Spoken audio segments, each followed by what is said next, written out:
kasrati turuqil khair, banyaknya jalan kebaikan. Karena semua zikir itu baik, semua amal soleh itu baik, wajar jika thariqah lebih banyak daripada mazhab. Tarekat lebih banyak dari mazhab. Tarekat zikir, tarekat yang mu'tabar itu artinya sahih. Mu'tabar itu istilah Arab, tapi sebenarnya orang Arab nggak ngerti itu istilah itu. Kalau orang Arab nyebutnya at-tariqah as-sahihah, metode-metode zikir yang sahih bersumber dari Nabi atau sahabat atau para ulama. Itu lebih banyak daripada mazhab. Mazhab yang bertahan sampai hari ini hanya 4, ditambah mazhab Ja'fari 5, tambah Zaidi 6. Saudi itu Hanbali. Jadi kalau nggak ada Wahabi, itu kita nggak mengenal hari ini namanya Hanbali. Itu kata guru kami Syekh Hasan itu. Beliau ini ulama yang kritis sekali dengan Wahabi, tapi memuji juga Wahabi itu.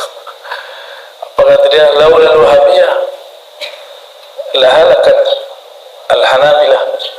Kalau nggak ada negara Saudi dengan mazhab resminya Wahabi, dan mereka tidak menolak istilah itu, bisa dicek sendiri. Syekh bin Baz tidak menolak istilah Wahabi dan dia terima. Tapi belakangan lebih sering disebut manhaj salafus saleh, tapi itu dikritis oleh Hadratus Syekh Hasyim Asy'ari. Lebih salah mana, kami atau kalian? Itu. Tapi terlepas dari itu, berkat adanya orang yang berseberangan sama kita, Allah kekalkan satu mazhab ulama salafus saleh.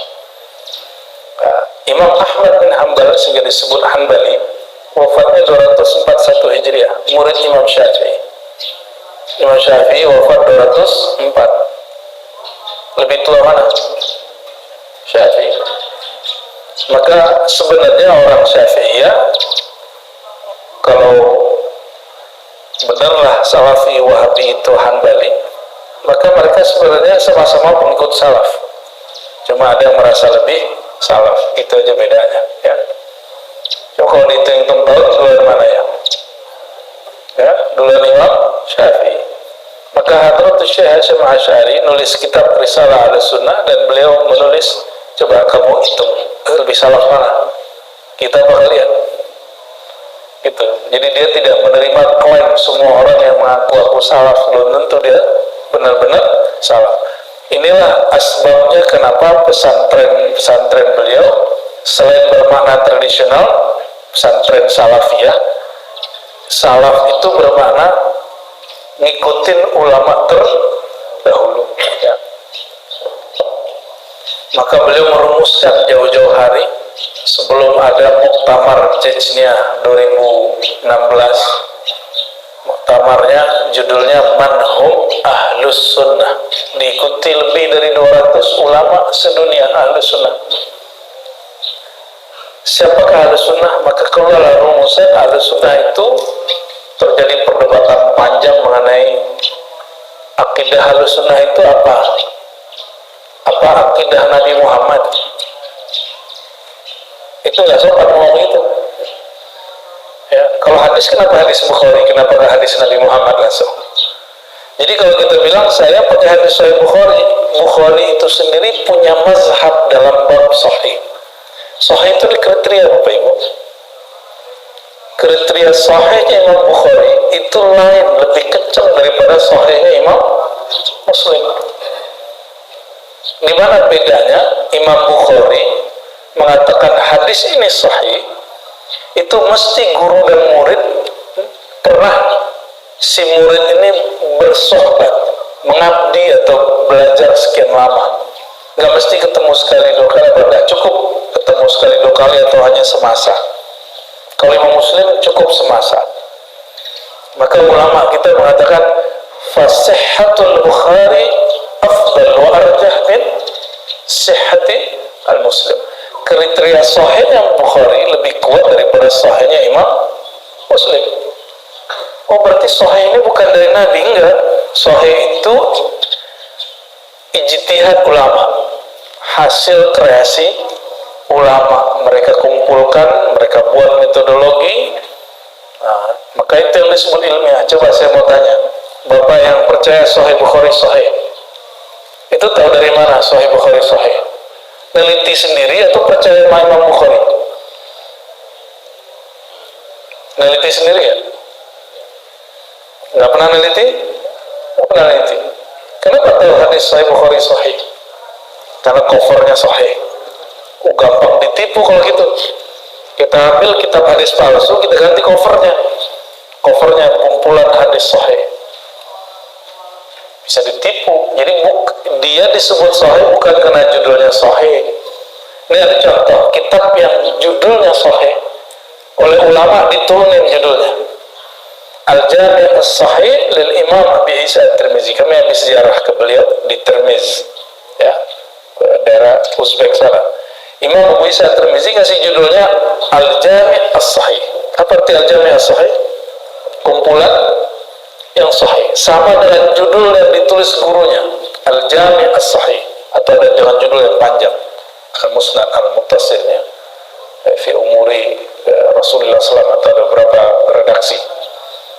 Itu diturunin judulnya Pak, dari As-Sahih menjadi Sunan At-Tirmizi. Kenapa? Karena di Sunan At-Tirmizi ada beberapa hadis yang dhaif dan dhaif jiddan. Meskipun boleh diamalin kata Imam Tirmizi, tapi ulama ini nggak sahih semua, turunin. Begitu ulama kita sangat ketat untuk masalah sahih dan tidak sahih. Jadi dalam beberapa hadis sahih ini juga ada mazhabnya. Ada mazhab Bukhari, ada mazhab Muslim, ada mazhab Abu Dawud, ada mazhab Tirmizi. Bagi Imam Tirmizi ini hadis dhaif. Terus ada ulama salaf mengamalkannya, dia langsung naik sahih. Contoh, mengazankan bayi baru lahir, hadisnya dhaif secara riwayat, tapi secara amal ulama salaf banyak yang mengamalkannya. Maka beliau mengatakan hada hadisun hasanun sahih. Hadis ini hasan sahih. Ini contoh. Gurunya nggak pernah ngomong begitu. Imam Bukhari nggak pernah mengatakan hasanun sahih. Artinya apa Bapak Ibu? Ini mazhab-mazhab ini banyak, dan itu muncul di zaman salafus saleh. Maka kalau orang ikut salafus saleh, dia mesti pikirannya luas. Ini ciri-ciri salafnya sahih. Imam Bukhari lahirnya 194, Imam Syafi'i lahirnya tahun 150. Tuan mana? Tuan mana? Imam Syafi'i 150 Hijriah, Imam Bukhari 194. Maka Imam Bukhari nggak ketemu Imam Syafi'i, dia jumpa hanya dengan murid Imam Syafi'i. Diabadikan itu menjadi hadis pertama dalam Sahih Bukhari, innamal a'malu binniyat. Itu Imam Bukhari jumpa sama muridnya Syafi'i, namanya Al-Humaidi. Jadi kalau orang bilang ente ikut Syafi'i apa ikut Bukhari, ikut Nabi apa ikut Bukhari, Syafi'i, itu pertanyaan bodoh yang saya dengar selama saya ngaji. Ya, kenapa? Ikut Syafi'i itu bukan ikut Muhammad bin Idris Syafi'i. Ikut Imam Syafi'i itu ikut Nabi berdasarkan hadis yang dikumpulkan Imam Syafi'i. Gitu. Jadi orang yang ikut Imam Malik berarti dia ikut Nabi berdasarkan hadis yang dikasih sama muridnya, judul Syafi'iyah, Malikiyah, itu judul dari muridnya. Kalau beliaunya nggak mau nyebut istilah begitu. Apa kata Imam Syafi'i? Ya, tidaklah aku menulis satu kitab atau karya lalu kitab itu disebut karyaku. Beliau nggak mau. Apalagi mazhab. Maka kalau Imam Syafi'i ditanya mazhabnya apa, ya mazhab Nabi Muhammad sebenarnya, tapi kan nggak sopan nyebut begitu. Maka beliau menulis kitab kitabnya besar. Ya. Saya punya 2 versi Al-Um ini lebih dahulu dari Sahih Bukhari. Al-Um itu apa? Al-Um induk. Kita punya cetakan yang murah 5 jilid Ada yang 10 jilid Pak. Ya pasti beda harga itu ya. Tapi ternyata cetakan yang tebal ini yang lebih dahsyat. Di situ saya baru kemudian dahsyat Imam Syafi'i ini. Wajar timur, barat, utara, selatan berkiblat kepada Imam Syafi'i. Ada ulama di Uzbek itu Hanafiyah. Dulu sempat terjadi kebangkitan ilmu di sana. Ada satu orang di kota Syasha yang sekarang jadi Tashkent, namanya Imam Al-Qaffal. Dia tertarik setelah melakukan rihlah perjalanan ke barat, dari Uzbek ke barat, berarti ke Mekah, Madinah, ke Baghdad. Dia kemudian menjadi seorang yang bermazhab Syafi'i, karena bagi dia mazhab Syafi'i ini lebih dekat ke sunnah daripada mazhab Hanafi. Itu kenyataannya dulu. Maka dulu Bapak Ibu jangan heran, kitab-kitab ulama ahli hadis tidak menyebutkan nama Imam Abu Hanifah kecuali sedikit. Mazhab Hanafi dianggap mazhab tidak halus sunnah oleh sebagian ahli hadis. Akhirnya 3 abad terakhir di India, Bapak Ibu, hampir semua Hanafiyah di India mereka ahli hadis. Hampir semua. Ini kita tahunya India itu Jemaah Tabligh Hidayah ya?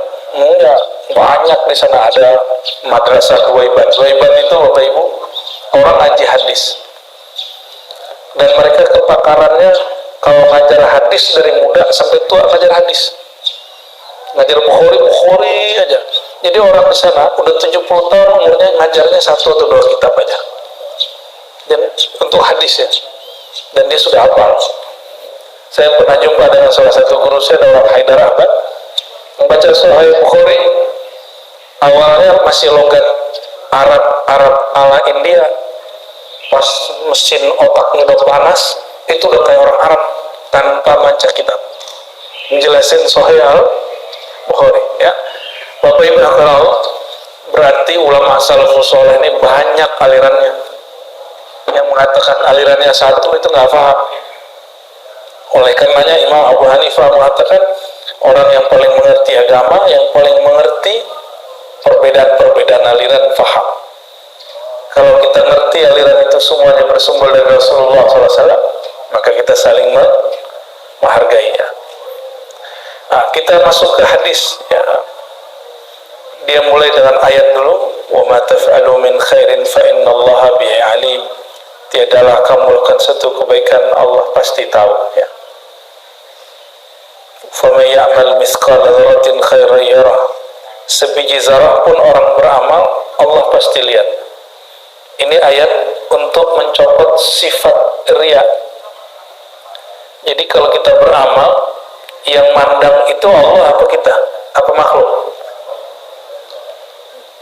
Jadi riya itu harusnya kalau baca ayat ini, jadi faedah orang baca surat Zalzalah itu hilang riyanya ya, harusnya ya, jadi beramalnya bukan karena ingin cari ridho makhluk. Sama ustaz-ustaz itu sering tidak menyampaikan pandangan dia karena takut ditinggal jemaah.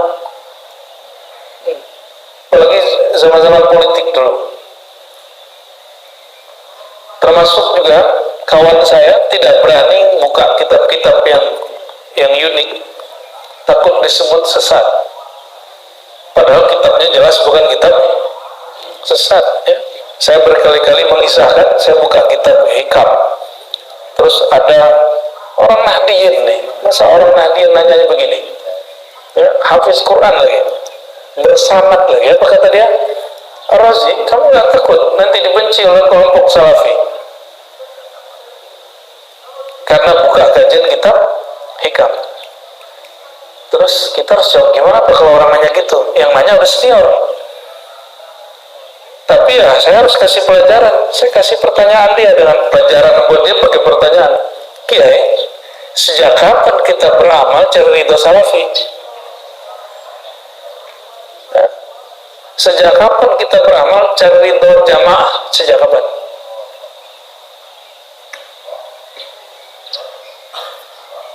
Berarti salah niat gitu. Jadi kebanyakan dai hari ini berdakwah karena mencari ridho lawannya, nggak mungkin. Atau orang beda paham dengan dia, nggak mungkin. Itu tanda niatnya tidak ikhlas. Ya, niat itu mesti lillah. Ya.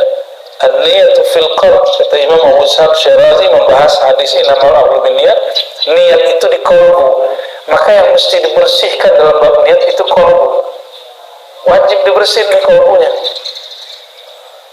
Maka wajib min syaratil du'a ikhlasun niyyah. Syarat seorang dai, muallim, guru ngaji, dia mesti ikhlas. Ikhlas itu bukan berarti nggak dibayar, itu nggak ada urusan. Nggak ada orang, bukan, nggak cerita begitu. Ikhlas itu dia beramal yang dia pandang Allah gitu. Nah, udah bisa begitu belum?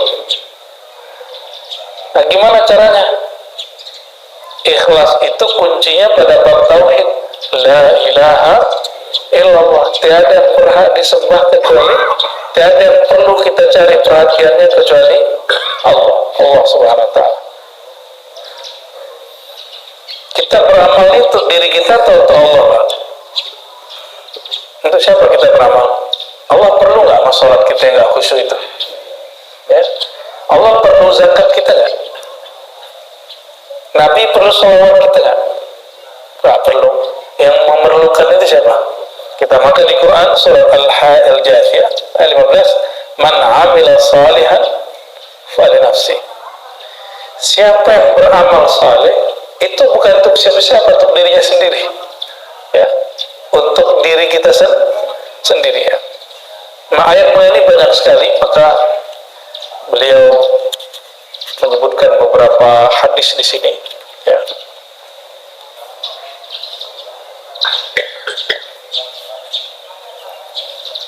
Hadis pertamanya, sahabat Nabi Abu Dzar. Abu Dzar ini orang yang kelima masuk Islam. Jadi yang pertama sih masuk Islam. Enggak. Istrinya dulu dong. Sayyidah Kha. Terus ini diperdebatkan nih Abu Bakar Ali.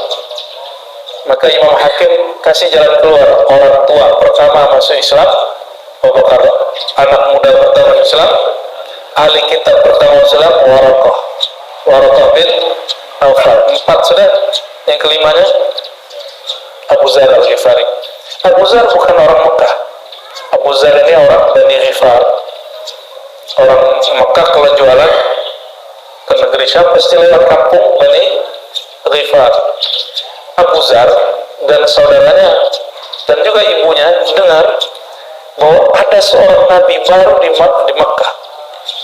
Maka dia bertiga datang ke Masjidil Haram yang waktu itu masih isinya apa? Masjidil Haram berhala 360 lebih berhala, bayangin.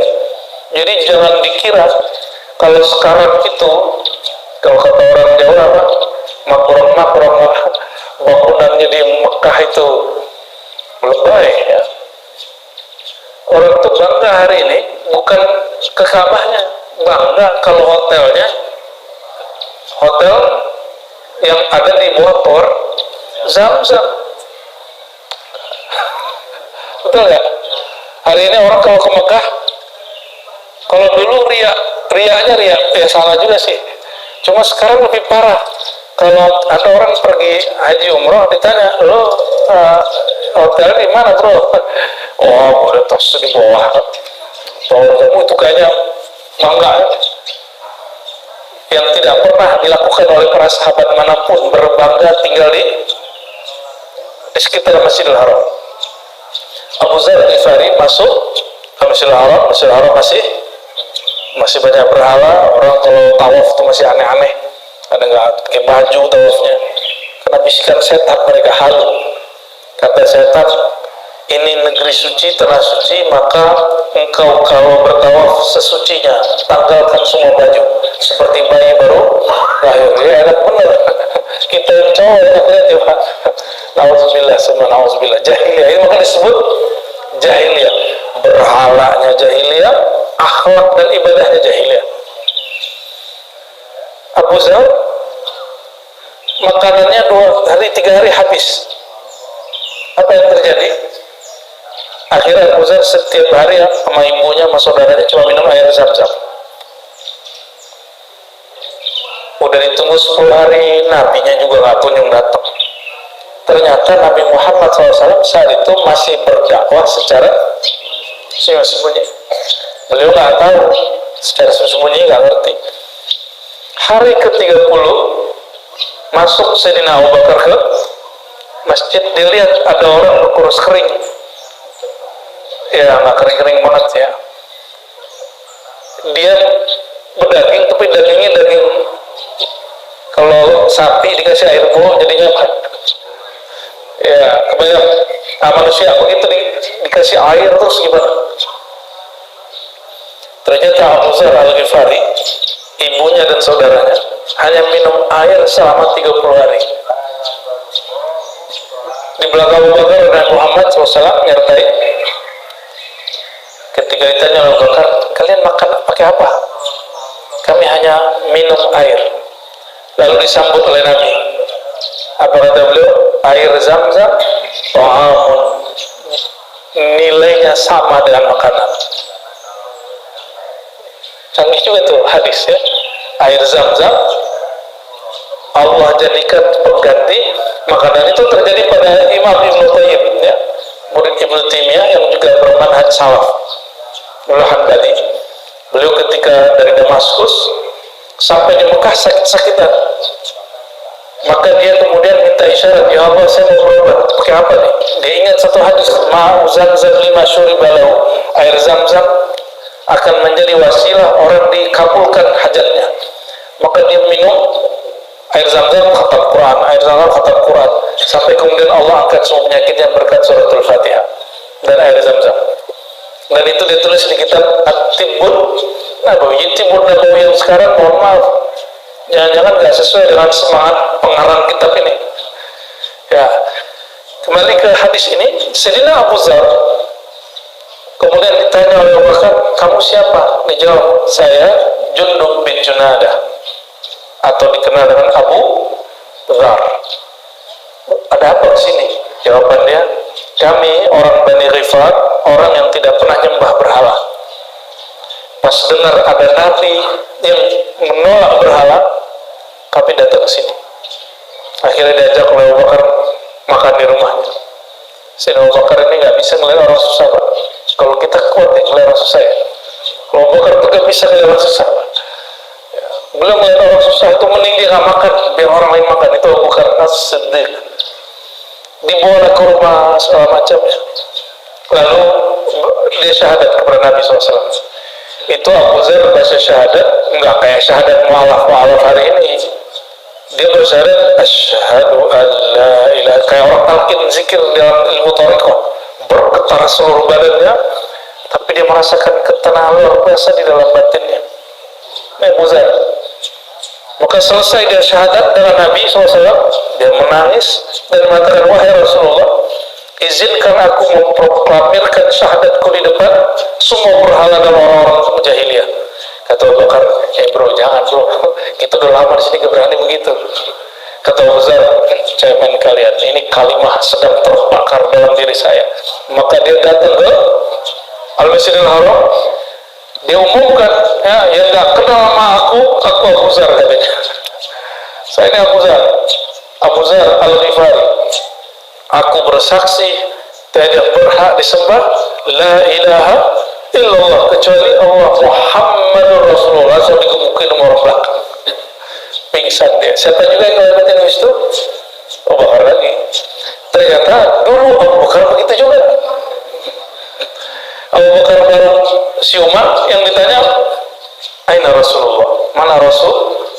Ternyata ini euforia orang dapat kalimah, masuk nurullah ke kalbunya di euforia, tapi euforianya sahih ya, digebukin pingsan Pak.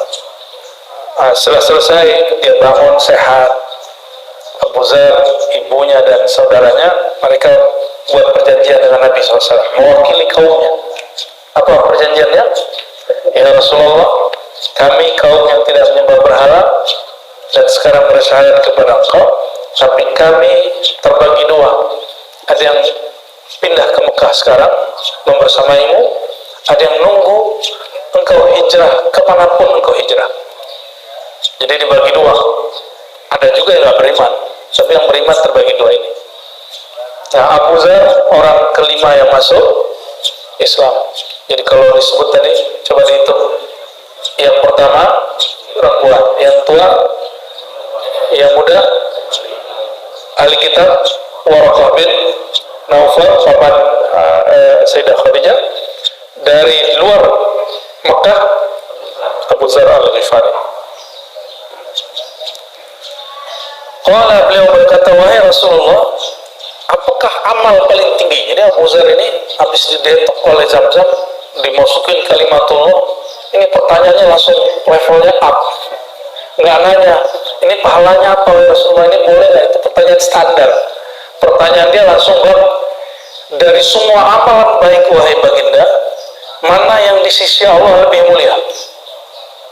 Pertanyaan orang yang baru dapat ilmu ma'rifatullah itu. Ya. Apa jawaban Nabi? Al-imanu billah wal jihad fi sabilillah, dua. Iman kepada Allah dan jihad fi sabilillah. Coba perhatiin. Iman di mana? Qalbu. Berarti, nah ini yang dikatakan oleh Imam Bukhari, amal qalbu lebih dahulu dari lisan dan perbuatan. Dipertegas oleh pensyarah kitab Sahih Bukhari Ibnu Hajar Al-Asqalani, yang berkata beliau, amal qalbu afdal min amalil jawarih. Qalbu kalau beramal, amalnya lebih mulia daripada anggota. Anggota sholat, zikir, sholat, begitu ya. Kalau qalbu amalnya apa? Al-ma'rifah. Qalbu itu amalnya mencari ilmu, at-ta'allum. Maka wajar orang alim lebih mulia daripada orang ahli ibadah, karena ibadah tertinggi itu mencari ilmu tentang Allah. Kalau mohon maaf, kita selalu doktrin, sholat aja, ente sholat aja begitu, nggak usah banyak-banyak nanya. Itu orang yang mengajarkan umat seperti itu bertentangan dengan ajaran Nabi Muhammad Sallallahu Alaihi Wasallam. Coba Nabi ditanya, amal tertinggi apa jawabannya? Nggak sholat. Kecuali orang imannya udah bagus, maka Nabi jawab, sholat atau amal paling bagus, engkau sholat tepat waktu. Tapi waktu bagi orang yang ahli ma'rifat bukan waktu yang jam-jam itu. Di zaman Nabi nggak ada jam. Al-waktu itu bagi mereka nafas naik dan turun. Maka sholat tepat waktu bertepatan kesadaran hati dengan nafas. Baru nikmat sholatnya. Sholatnya nggak buru-buru, nggak kejar-kejar, nggak juga menerjemah lagi sholat. Ya, jangan menerjemah lagi sholatnya. Mending sekolah, nyantri. Ya, Bismillah dengan nama Allah, kan gitu. Atau pakai utawiku ya, Ustaz ya. Allahumma sholli ala sayyidina Muhammad. Jadi amal tertinggi amal qalbu, baru wal jihad fisabilillah, baru jihad. Berarti jihad tanpa iman qalbu disebut jihad? Enggak. Hari ini orang ngaku jihad yang terjadi, dia salah paham terhadap jihad, akhirnya terjadi kejahatan. Karena jihadnya nggak pakai qalbu.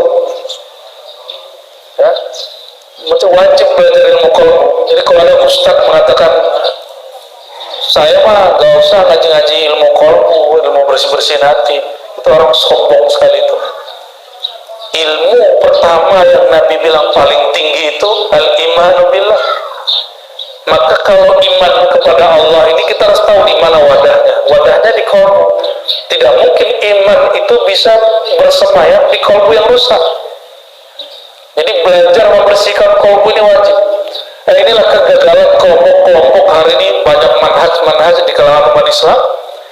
Yang pertama mereka pelajari bukan ilmu qalbu, ilmu ini. Maka ngaji jadi sombong. Setiap kali belajar, apa yang terjadi hari ini? Orang tambah sombong, merasa paling benar. Tapi kalau orang belajar qalbu, setiap ilmunya nambah, yang terasa bagi dia apa? Dia merasa tambah bodoh. Jadi itu nggak dibuat-buat. Kalau orang bilang ilmu padi itu begitu, Pak. Ilmu padi dimulai dari qalbu. ya, karena kolbu itu kata Nabi SAW, Allah berfirman dalam hadis qudsi, lebih luas daripada langit dan bumi. Jadi nggak usah kemudian cari kemana-mana. Kalau keluasan orang kalau mau cari ke lapangan pikiran, nggak usah ke puncak macet. Mau cari ke lapangan pikiran, turun masuk ke kolbu lebih luas dari semuanya. Qultu, lalu aku bertanya lagi, ayyur riqabi afdal, ya, manakah budak yang lebih utama? Maksudnya sesuatu barang yang dimiliki, barang yang paling mahal itu yang mana? Dijawab oleh beliau, anfasuha inda ahliha, yang paling berharga menurut pemiliknya, wa aktsaruha thamanan, yang paling tinggi nilainya.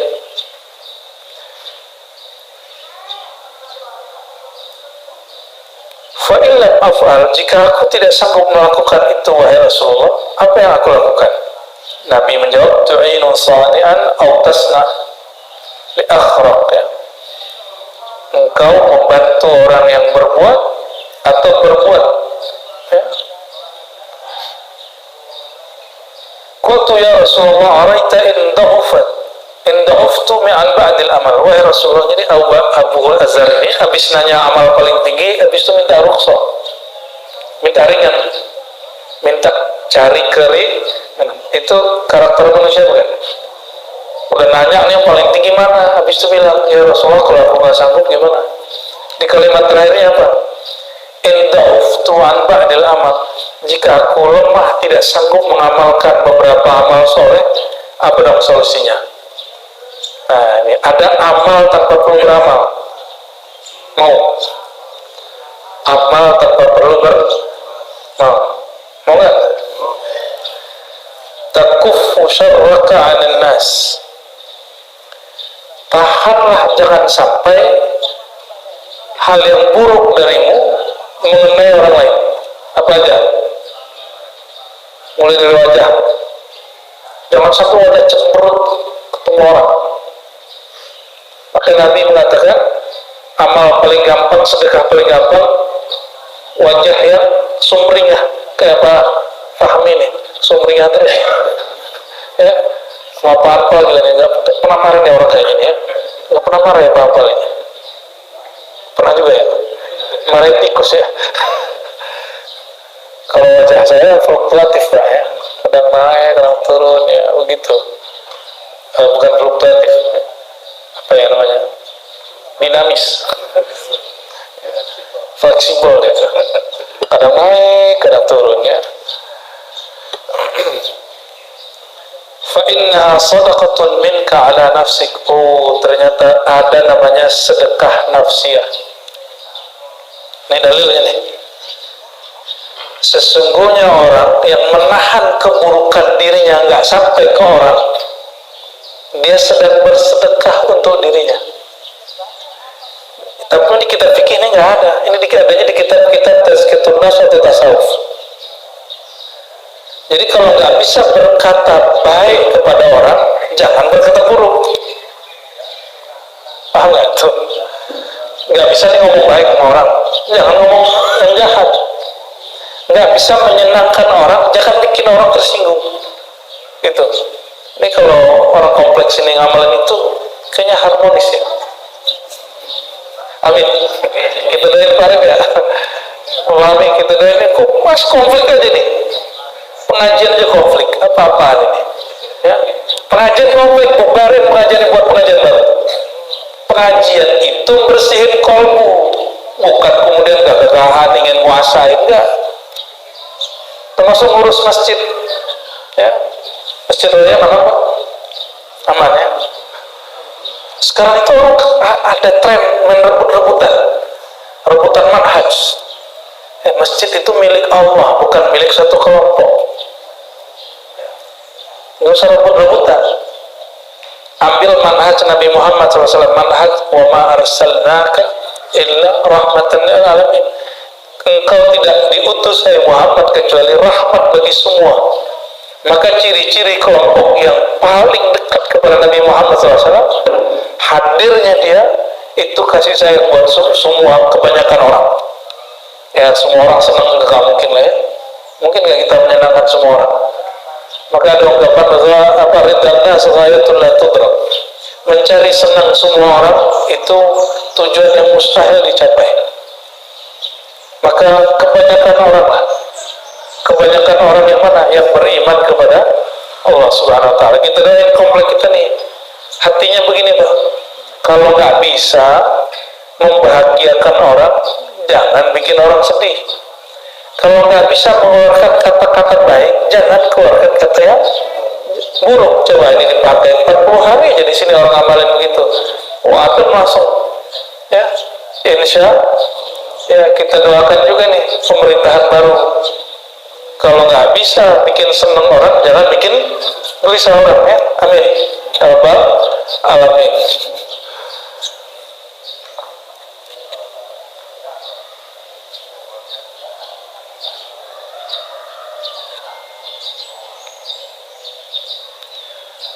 Masih hadis Abu Dzar, ya hadis terakhir lah yang kita baca. Telat Pak ya? Kalau telat berarti hadisnya 3 atau 4 ya. Kata Sayyidina Abu Dzar, Nabi SAW bersabda, yusbihu ala kulli sulama min ahadikum sadaqah. Setiap pagi, setiap sendimu wajib sedekah. Tapi tenang, kata beliau, sedekah itu ada yang materi, ada sedekah maknawi. Yang punya materi, keluarkan materinya. Yang nggak punya, pakai yang maknawi. Apa maknawi? Fakullu tasbihatin sadaqah. Setiap orang baca subhanallah, dia sedang bersedekah. Sedekah ke siapa? Ke sendinya.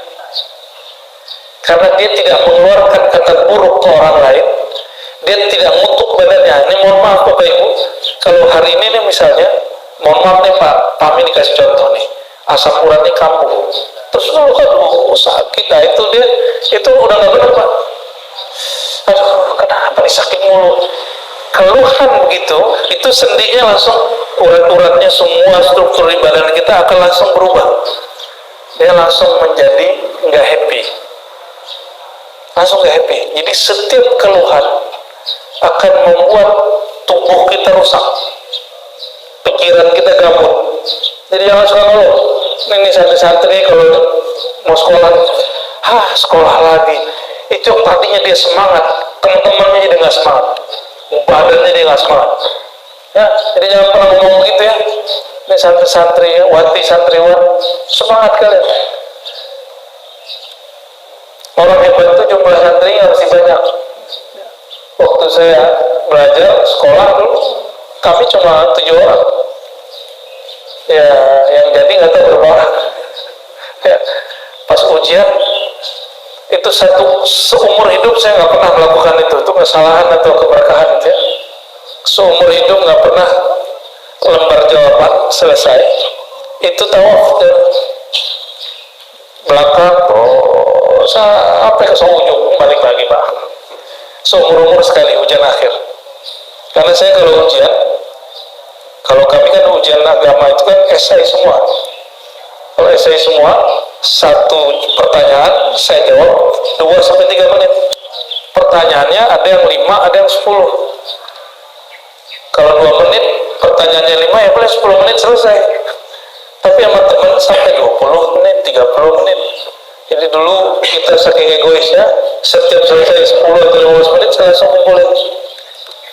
Kata teman, kamu kalau berdiri nyerahin lembar jawaban, kita kayak mau buang air kecil semua katanya. Ya itu ada psikologis begitu ya. Nah Bapak Ibu bukan Allah, setiap orang mengeluh itu struktur di tubuhnya akan berubah. Maka anak-anak kita kasih pelajaran. Kalau nggak bisa hidup semangat, jangan hidup patah hati. Ya. Maka Nabi mengatakan kullu tasbihatin sadaqah. Pandanglah diri lalu takjub. Luar biasa ya tubuh kita ini. Maka setiap orang baca subhanallah, dia sedang sedekah ke sendi-sendinya. Wa kullu tahlilatin sadaqah. Setiap orang bertahlil sedekah.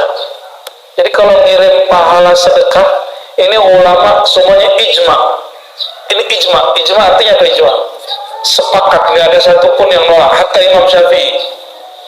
hatta Imam Ahmad bin Hanbali, hatta Ibnu Taimiyah, hatta Muhammad bin Wahabi sepakat semua mengatakan kalau kirim pahala sampai. Ada yang mengatakan nih Imam Syafi'i nggak terima, itu kurang nyampe itu orang. Imam Syafi'i menjelaskan itu tentang ayat Allah taziru waziratun wizra ukhra, bahwa pendosa tidak dapat transfer dosa ke orang, nggak ada dosa warisan. Tapi kalau amalan bisa dikirim ke orang, itu ulama semua sepakat. Maka ini mohon maaf, ini bukan NU Muhammadiyah, bukan Aswaja Masalafi ini urusannya. Belum ada NU, belum ada Muhammadiyah, belum ada Aswaja, belum ada Salafi, Wahabi, itu belum ada itu kelompok. Nabi SAW mengatakan wa kullu tahlilatin sedekah, setiap tahlil sedekah. Dan Nabi mengajarkan kalau ada orang meninggal, kita dianjurkan sedekah atas nama dia. Hadis Sahih Bukhari.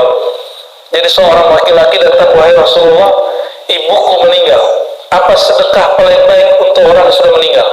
Apa jawaban Nabi? Sakyul ma, sedekah air, bagi-bagi air. Hadis Sahih Bukhari. Di zaman itu air setara sama nasi, Bapak Ibu. Maka di Indonesia digantilah itu pakai berkat. Jadi berkat itu nggak bid'ah. Yang bid'ah itu apa? Utang-utang. Ya, itu nggak boleh. Maka kalau di komplek ini Pak, kalau ada orang hidupnya susah, kasih tahu. Kami kalau mau baca Yasin di sini bukan berarti mau minta berkat, enggak. Air cukup. Ngilangin slot. Kita pernah lakukan itu di Borobudur di Ciputat, waktu saya tinggal di Ciputat, berhasil tuh. Ya, tapi pas kita tinggal balik lagi orang kalau ada yang meninggal ngutang-ngutang, itu yang bid'ah. Ya, sedekah itu kelebihan harta, bukan ngutang. Ya, kita ingin memberantas sesuatu yang bid'ah, sama yang sunnahnya kita berantas sekalian. Ya, ini terus semangat memberantas bid'ah, sama yang sunnah-sunnahnya digorokoti. Bapak Ibu yang bukan Allah, wa kullu tahlilatin sedekah. Maka kalau kirim tahlil ke orang meninggal, nyampe nggak? Antum kalau nggak percaya, baca kitab Ar-Ruh Ibnu Qayyim. Ibnu Qayyim ini murid terbaik Ibnu Taimiyah, orang yang merumuskan manhaj salaf. Dia bukan orang salaf, abad ke-8 Hijriah. Dia punya kitab Ar-Ruh, dan dikatakan di situ lebih dari 29 dalil tentang bahwa amal orang hidup dapat dikirim untuk orang yang bermanfaat untuk orang meninggal. Ini Imam Salafi ini ngomong. Maka kalau ada orang hari ini sekarang ngaku Salafi, Pak, terus dia nggak percaya Fatihah nyampe, saya meragukan kesalafiannya. Saya melakukan dia sebagai pengikut ulama salafus soleh. Ya. Ibnu Taimiyah percaya nyampe, bahkan Ibnu Qayyim ini buat pertanyaan di kitab dia Ar-Ruh. Apa kata Ibnu Qayyim? Kalau ada orang bertanya, saya kirim Fatihah, yang dikirimin Fatihah 4 orang. Itu Fatihahnya gimana, dibagi 4 sama Allah bagaimana? Itu dibahas, Pak. Imam salafus soleh, imam salafi yang bermanhaj salafus soleh, itu sampai ke bahsul masail begitu. Kira-kira gimana para santri? Kalau ente kirim Fatihah ke 4 orang, itu Fatihahnya dibagi 4 bagi apa atu-atu. Terus pahala ente dikurangin nggak? Nah, itu dibahas oleh beliau, ya. Dan bukunya sudah ada terjemahannya. Kalau masih debat-debat masalah tahlilan yasinan, baca buku itu, ya. Baca buku itu, biar hilang iskalnya, ya, perdebatannya. Setiap tahmid sedekah, setiap takbir sedekah, setiap amal baik sedekah, melarang kemungkaran juga sedekah. Wa yujzu min dzalika ra'atan. Ternyata semua tasbih yang tadi terbayar kalau sholat duha 2 rakaat. Maka orang sholat duha itu orang kaya, itu dasarnya. Bukan berarti kalau ingin kaya sholat duha, enggak. Ciri-ciri orang kaya sholat duha yang dibalik. Kenapa? Orang sholat duha, dia sedekah ke semua anggota dirinya, tubuhnya. Kalau orang udah cukup sama dirinya, baru dia bisa berbagi. Jadi ciri-ciri orang kaya apa? Sholat duha. Gimana? Masih ninggalin sholat duha? rak'atani yarka'uhuma minat duha. Kamu sholat 2 rakaat di waktu duha. Duha ini waktu apa? Setelah matahari tertinggi setinggi tombak, dari segitu sampai kemudian sebelum istiwa. Istiwa itu sebelum matahari, ya, cuma ada waktu afdalnya. Waktu yang paling afdal itu waktu duha yang semua orang lagi sibuk. Yang sibuk kira-kira jam 8, 9, 10. Kalau di Indonesia jam 8 ya. Enggak, orang lagi asik kerja segala macam itu mulai jam berapa? 9 sama 10. Nah, kira-kira itu waktu paling genting kalau lagi duha. Jadi ciri-ciri orang kaya salat duha. Di balik ciri-ciri orang kaya banyak sedekah. Setiap tasbih zikir yang dibaca orang kalau jumlah sendi kita kata Nabi 360, berarti orang kalau tasbih mestinya berapa? Zikirnya dibaca subhanallah 100, alhamdulillah 100, Allahu 100, tambah la ilaha illallah sekali. Atau 100, 400. Itu kaya itu orang. Maka wallahi ya demi Allah, saya menyaksikan guru-guru tua, mereka gak ada yang miskin asbab zikir subhanallah 100, alhamdulillah 100, Allah Akbar 100, la ilaha illallah gak ada yang miskin hidupnya. Hidupnya diberkahi terus. Mau hidup berkah? Ya, amalkan zikir subhanallah 100 atau langsung subhanallah alhamdulillah wa la ilaha illallah Allahu Akbar. Kalau saya nggak nyaman kalau digabung. Sekarang nyamannya satu-satu. Karena satu-satu kayaknya fokus subhanallah subhanallah sampai 100. Ya, maka Nabi SAW mengatakan subhanallah bihamdi subhanallahil azim gharsun fil jannah. Tasbih itu pohon di surga. Pohon di surga kata Nabi, satu pohon di surga itu bayang-bayangnya di bawah naungannya itu 100 tahun orang jalan baru bisa selesai. Jadi orang punya tasbih itu orang kaya itu benar.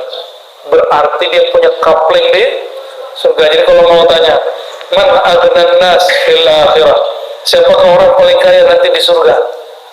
Jawabannya salah satunya aksaruhum tasbihatan, orang yang paling banyak bertasbih. Gimana masih mau ninggalin zikir begini pagi sore? Ya, jadi zikir kita nggak usah aneh-aneh. Zikirnya apa? Subhanallah 100, alhamdulillah 100, Allahu Akbar 100, la ilaha illallah 100. Ya, syukur-syukur kalau baca la haula wala. Kata Nabi ini hadisnya, kalau ini dhaif hadisnya. Kata Nabi, orang baca la haula wala quwwata illa billah 100 pagi, Allah hilangkan kefakiran kepadanya sampai sore. Dibaca sore, Allah hilangkan kefakiran kepadanya sampai nyambung ya. Nyambung ya. Tetapi kalau versi Sahih Bukhari dan Muslim, Nabi sebut, apa kata beliau? Tahukah kalian perbendaharaan paling mulia di surga? Kanzun min kunuzil jannah. Lalu sahabat bertanya, apakah itu ya baginda? Dijawab oleh Nabi, la haula wala quwwata illa billah. Kalau orang punya bunker lalu nyimpan barang berharga, itu namanya perbendaharaan. Perbendaharaan mulia di surga itu la haula wala. Berarti kaya benar. Maka hadis dhaif tadi naik maknanya jadi hasan. Bahwa orang baca la haula wala, Allah kayakan perbendaharaan dia di dunia dan akhirat. Ya. Jadi kalau mau hidup senang ini, punya amal, punya pekerjaan, iringi dengan tasbih. Ya. Kita backup dengan tasbih. Semoga Allah berkahi pekerjaannya. Kan pekerjaan itu ibadah juga. Ya. Sepakat nggak pekerjaan ibadah? Ya, kalau nggak sepakat juga nggak apa-apa. Hadis terakhirlah kita baca pagi ini ya. Juga dari Abu Dzar Al-Ghifari. Ini Abu Dzar ini pakar amal-amal yang rigid. Beliau berkata, Nabi SAW bersabda, uridat alayya amal ummati.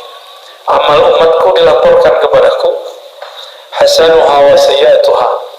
baik amal baiknya atau amal buruk. Kalau kita sebut beramal itu langsung maknanya baik, tapi dalam bahasa Arab amal itu boleh baik, ada juga yang buruk. Fawajadtu fi mahasin amali al-aza qimatu 'ala at-tariq. Yang paling ringan ada batu di jalan kita, ya.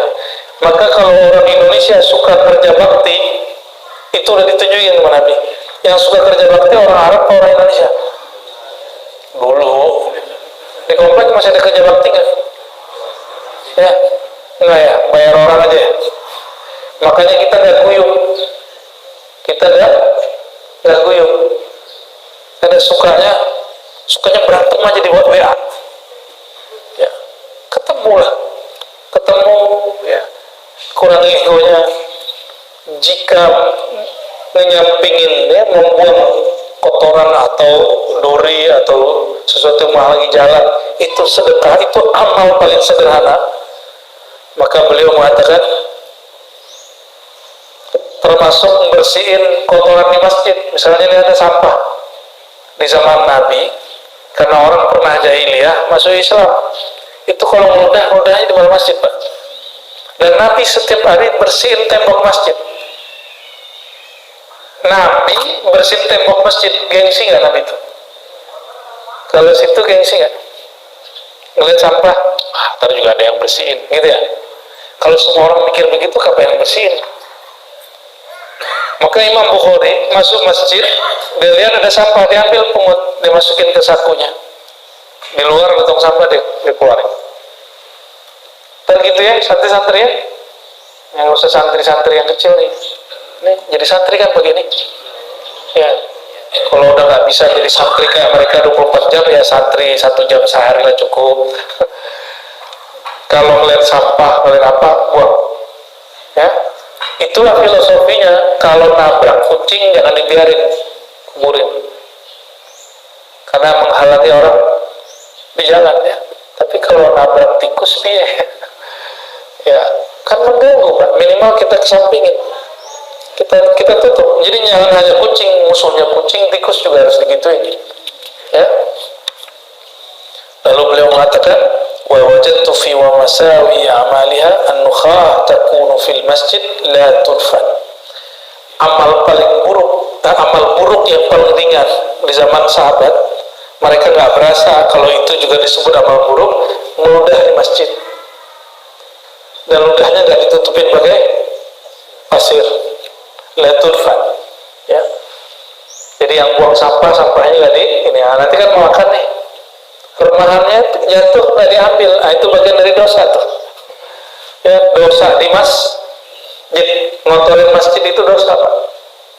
Nah, ada ini ya yang nyantri, ingat-ingat, ngotorin masjid itu dosa, apalagi ngotorin hati orang di masjid. Dengan apa? Nyakitin hatinya. Ya. Tadi pas dibilang begitu sakit hati nggak? Tengkar mulu di pengajian, sakit hati nggak gitu? Ya, janganlah ya. Justru kita biar gak tengkar. Ya. Allahumma sholli ala sayyidina Muhammad wa ala sayyidina Muhammad. Barangkali itu Bapak Ibu. Jadi mau beramal baik itu banyak, maka wajar kalau mazhab fikih gak usah banyak-banyak, karena halal haram sudah jelas. Tapi kalau mazhab beramal itu banyak, maka kelompok banyak, pesantren banyak, tarekat banyak, manhaj, aliran juga banyak. Semoga semua itu bertujuan hanya untuk mencari ridha Allah SWT.